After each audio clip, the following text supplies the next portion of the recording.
9 months after Sgt Neil Howie vanished into fire on Summer Isle, Willow gives birth to his son on the same blackened ground. The islanders call him Phoenix because nothing else could have crawled from that much ash.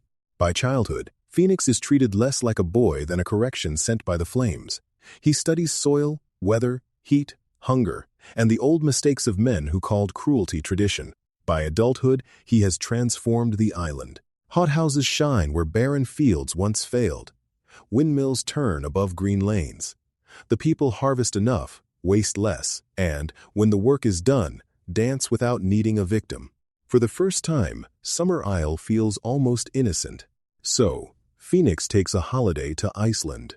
There, beneath the northern lights, he sees the sky gather itself into a green funnel, narrow into a line, then bend into an elongated Z that hums across the heavens like a church organ made of starlings.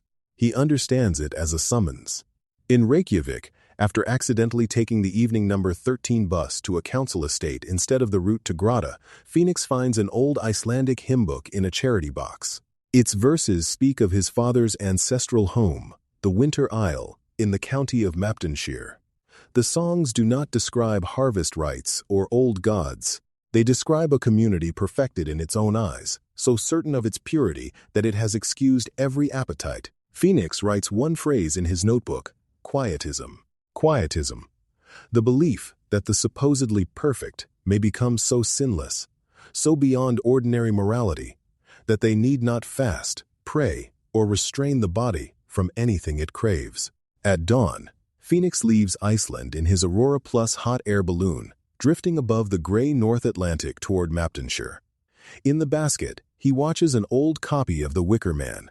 His father, Sgt Howie, arrives on Summer Isle looking for a missing child, certain that law and decency will be enough. Phoenix pauses the film before the end. He already knows what certainty cost him. As the Winter Isle rises from the mist, the local radio crackles. A solemn hymn bleeds through the static. While rurals wash their hands by night, their children walked another road. The worst thing about it, though, was how the smiles all stayed in place. "Fear not," said she with shining eyes, "and calm your troubled mind. Glad tidings of great profit come to you and all your kind. To you this day in Maptonshire is born another debt, not Christ the Lord, but one who serves and teaches us forget." Phoenix turns the radio down, but the melody seems to continue inside the balloon ropes. 100 meters from landing, a farmer shouts from a field, "You're not allowed to land here. Private land. Nothing happens here that concerns outsiders." Phoenix leans over the basket. "What made you assume I came about something hidden?" The farmer smiles without warmth. "They all come asking. Then they leave. Or they learn to stop asking." Phoenix lets the balloon hover. Through his binoculars, he sees Maptonshire from above, lanes too neat, gardens too quiet, curtains moving in windows where no one admits to watching. To the north, a car speeds after a lone cyclist, who abandons the road, vaults a gate, and runs toward a distant farm. To the east, figures gather around a barn. Their movements are wrong.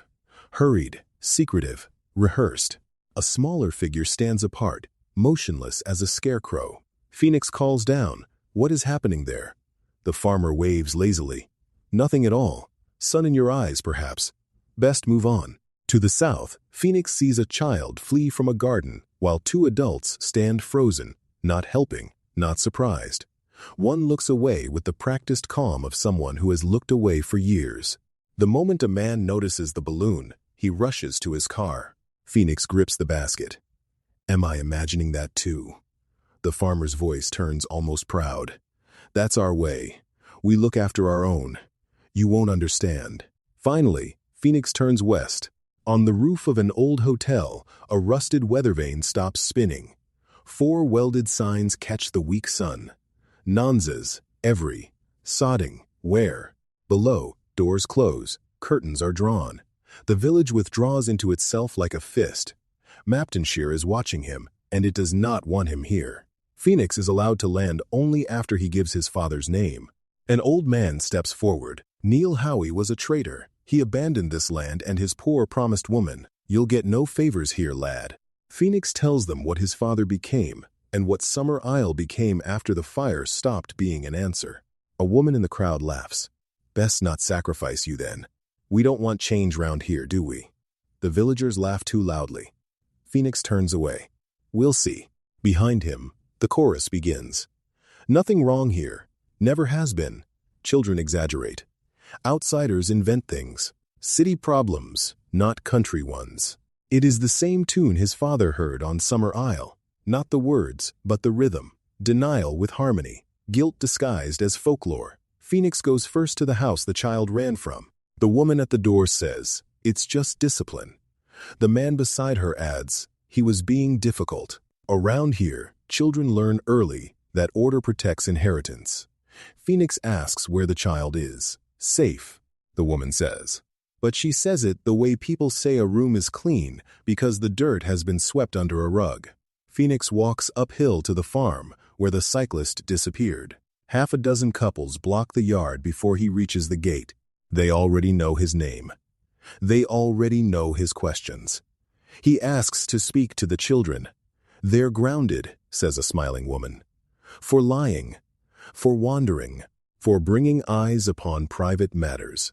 Phoenix tells her what he saw from above. She tilts her head. "Do you think people come here to look at hills? Without our little customs, nobody would visit Maptonshire. Without visitors, we'd have only milk money and rain." The others murmur approval. She continues, "It is economy, it is heritage, it is community. Everyone gives something. Everyone keeps quiet. That is how families survive." Phoenix says, "You're describing fear." "No," she says.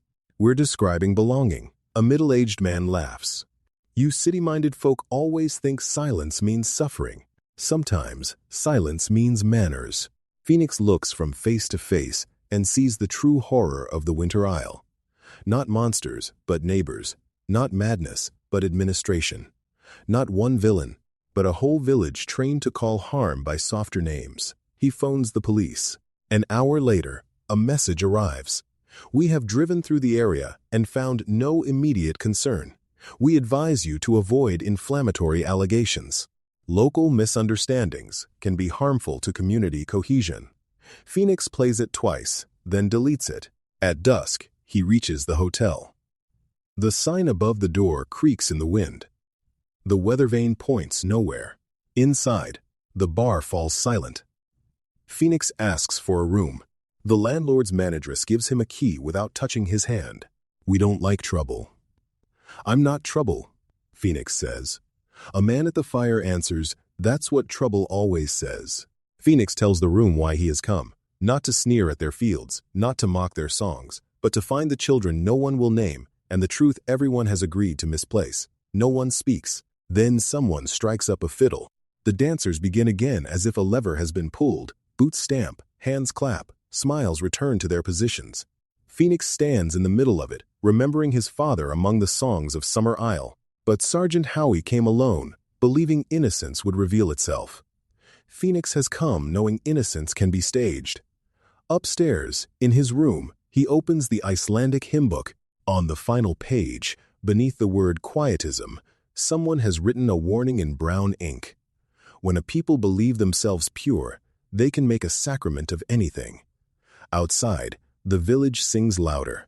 Phoenix closes the book and looks toward the dark fields. Tomorrow, he will stop asking Maptonshire what happened. Tomorrow, he will make Maptonshire answer